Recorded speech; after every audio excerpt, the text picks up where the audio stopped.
Bonjour peuple de Dieu et bienvenue à cette nouvelle exhortation. Aujourd'hui, ensemble, nous allons partager une petite exhortation avec l'aide de Dieu. Je prie que le Seigneur te touche, que le Seigneur te parle et que à partir de cette exhortation, que tu sois boosté. Mes frères, mes sœurs, aujourd'hui, nous allons partager quelque chose de très terrifiant, quelque chose qui effraie même. Nous avons constaté que les jeunes meurent plus vite que les vieux. Du moins, quand nous comparons notre ère à l'ère de nos parents ou de nos ancêtres, nous allons constater que nous enregistrons plus de morts que de vies. Pourtant, à l'époque, on enregistrait plus de vies que de morts. C'est dû à... Quel est le problème? Il faut se poser la question. Le problème ici, là, n'est pas la sorcellerie, le problème n'est pas les accidents, le problème n'est pas la maladie, le problème n'est pas la pauvreté, le problème n'est rien d'autre. Ce n'est pas les guerres ou bien les catastrophes naturelles, mais c'est cette peur-là. C'est la peur. Parce que la parole de Dieu nous dit dans 2 Timothée 1,7, c'est pas un bien-aimé, ce n'est pas un esprit de peur que nous avons reçu, que Dieu nous a donné, mais c'est un esprit de force, d'amour et de sagesse. Face à quelle situation tu faiblis? Face à quelle situation tu manques d'amour, tu ne peux pas faire confiance à Dieu. Et face à quelle situation tu manques de sagesse.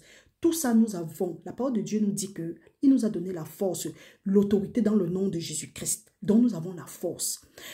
Nous avons l'amour. Nous devons croire en ce que le Seigneur a dit. Ça, c'est l'amour. Parce que la parole de Dieu dit que l'amour bannit toute crainte.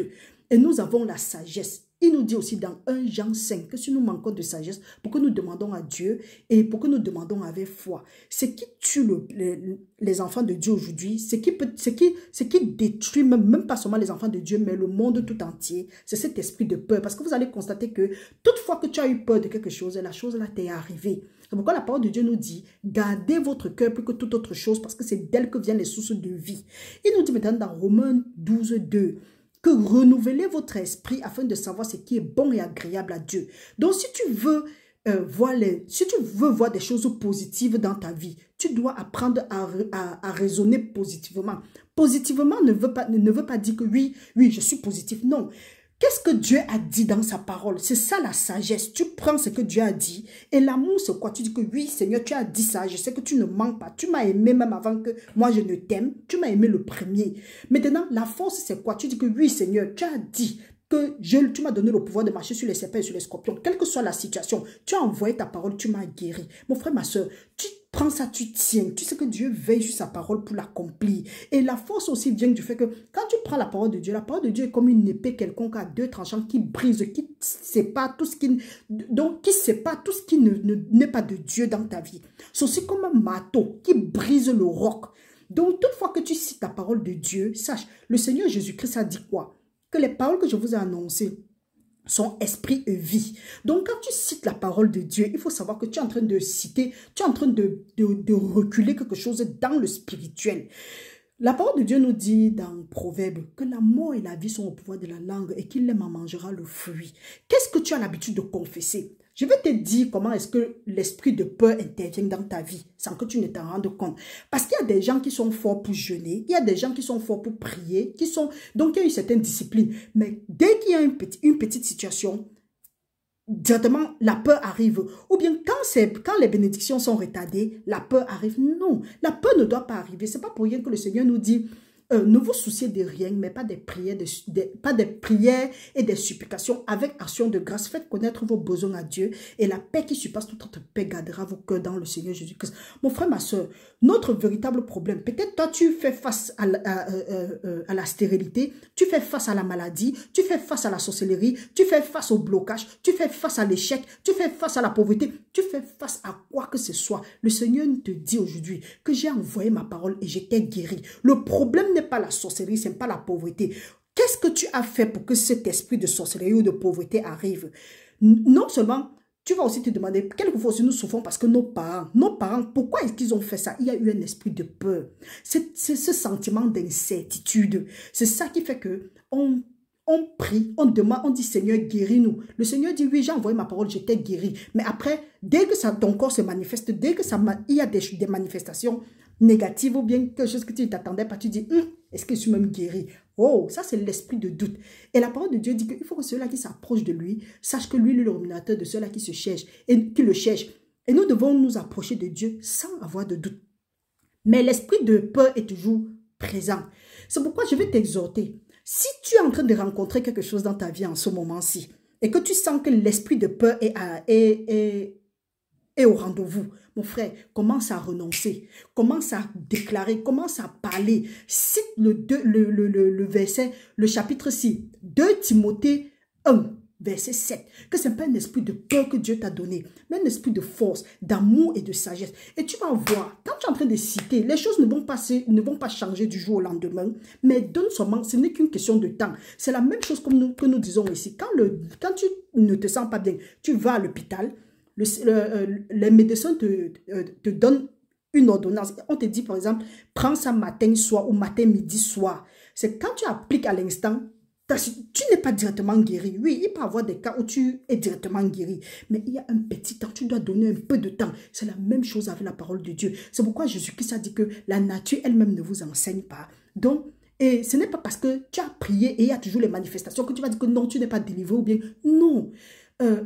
Paul a dit, ne mettez pas vos yeux, en tout cas, ne vous fiez pas à ce qui est visible, mais restez concentrés sur ce qui est spirituel, ce qui est invisible, parce que c'est ça qui dure éternellement. Généralement, l'esprit de peur aussi apparaît dans nos vies, parce que nous sommes ignorants.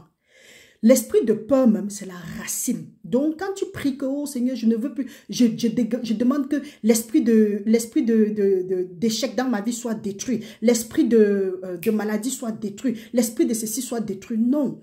Ça a d'abord fait comment pour arriver? Il faut aller à la racine. Parce que Job dit, dans Job, nous pouvons lire quelque part qu'un arbre, quand il est coupé au niveau du tronc, il y a encore les possibilités qu'il y ait les rejetons ou bien que l'arbre la repousse à nouveau. Donc, tu ne dois plus t'attaquer. Oui, tu vas prier contre la maladie, mais tu dois maudire cette maladie-là depuis la racine. Maudire l'esprit de peur-là et refuser, confesser cet esprit de peur, demander à Dieu de te purifier de toute iniquité de peur. Mon frère, ma soeur, si la peur sort de ta vie, ça sort de ma vie, nous allons faire des espoirs.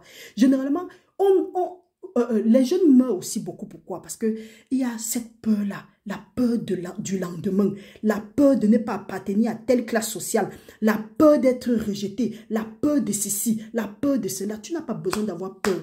Il suffit seulement de parler avec quelqu'un 2, 3 fois pour que tu sentes que oui, l'esprit de peur est à l'œuvre. Et ça même, c'est un esprit qui domine même le monde. Parce que vous avez constaté, nous pouvons constater que toutefois que quelque chose il doit avoir une calamité ou bien on veut effrayer, c'est d'abord l'esprit de peur là qu'on envoie. Du moins, nous avons vécu ça en 2020. Vous voyez comment toute la population était paralysée. C'est la même chose. Quand l'ennemi sait que tu vas entrer dans ton canon, l'esprit de peur est au rendez-vous. C'est pour ça qu'il vient toujours avec le si. Par exemple, on a même la peur de l'avenir. Si tu sais que, ok, Dieu dit quoi? Que nos lendemains sont dans ses mains. Dieu dit, ne vous souciez de rien, mais pas de prières, de supplications, avec action de grâce. Faites connaître vos besoins à Dieu et la paix qui surpasse toute paix gardera vos cœurs. Dieu nous dit encore dans Jérémie que les projets que j'ai pour toi sont les projets de paix et de bonheur et non de malheur pour t'assurer un avenir plein d'espérance. Quand Dieu te dit que ton avenir est plein d'espérance, pourquoi est-ce que tu as peur? Là maintenant, l'ennemi vient te mettre la peur. Il dit que donc tu veux croire à ce que Dieu dit. La peur là vient parce que nous-mêmes nous avons conçu les pensées. Et ce sont ces pensées-là que Dieu dit renouveler ça. Vous comprenez? Parce que c'est à nous que le pouvoir a été donné. L'esprit de peur est au rendez-vous juste pour chercher notre approbation. Amos 3.3 nous dit, 2 personnes marchent ensemble à moins qu'ils se soient convenus. Quand nous lisons aussi dans Matthieu 18, la parole de Dieu dit que si 2 s'accordent sur la terre, quel que soit ce qu'ils vont demander, ça leur sera accordé. L'esprit de peur, c'est que toute fois qu'il va venir, il va demander ton approbation. Soit tu vas ouvrir ta bouche pour confesser quelque chose et il va entrer en accord avec toi. Parce que Genèse 1.28 nous dit que c'est à nous que la domination a été donnée. C'est à nous que le pouvoir a été donné. Quand nous lisons aussi dans Luc 10.19 qui dit que je vous donne le pouvoir de marcher sur les serpents et sur les scorpions et sur toute la puissance de l'ennemi. Donc l'ennemi vient te mettre cet esprit de peur là. Là, tu oublies même qui tu es. J'ai rencontré souvent les hommes de Dieu et les femmes de Dieu qui sont bien assis dans la foi, assises dans la foi. Moi-même, j'ai souffert un truc comme ça là. Il suffit qu'une situation arrive, la peur, donc ça paralyse. C'est normal.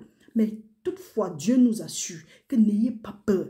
Et toutefois que tu sens cet esprit de peur, ne confesse pas, parce que la parole de Dieu dit que la mort et la vie sont au pouvoir de la langue et qu'il aime à mangera le fruit. Donc, c'est à toi de confesser la vie. La vie, c'est quoi? Qu'est-ce que Dieu dit par rapport à la situation que tu es en train de traverser? Dieu a envoyé sa parole pour te guérir. Dieu a envoyé sa parole pour me guérir. Donc, mon frère, ma soeur, il est temps de détruire l'esprit de peur. Si tu détruis l'esprit de peur, tu ne vas plus prier, attendre peut-être 2-3 semaines, dire que, hey, peut-être Dieu n'a pas exaucé ma prière. Et tu ouvres ta bouche, tu confesses. Là, tu as annulé tous tes sacrifices, je t'assure.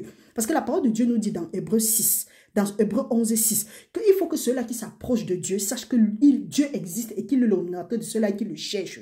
La parole de Dieu aussi nous dit que la volonté de l'homme, en tout cas, il y a une place qui dit que la volonté de l'homme n'accomplit pas les desseins de Dieu. Ou bien le contraire, quelque chose de ce genre. Donc, il faut laisser l'esprit de peur là. Donc, que ce soit la maladie, que ce soit, qu'est-ce qu'elle veut dire? La pauvreté, que ce soit le blocage, l'échec que tu es en train de rencontrer. Prends seulement la parole de Dieu relative aux problèmes que tu peux rencontrer maintenant. Mets là-bas. Remplace le mauvais par le bon. C'est ça le combat spirituel. Le combat spirituel, ce n'est pas passer la nuit à prier, à jeûner, à faire des choses. Et le matin, dès qu'il y a une situation, tu paniques, tu dis que oh, l'ennemi vient pour venir, il vient en accord avec toi et tu confesses. Après, il se met de côté, il se moque de toi. C'est pour ça que beaucoup de gens prient et ils ne voient pas le résultat parce qu'eux-mêmes, ils prient et ils annulent leur prière.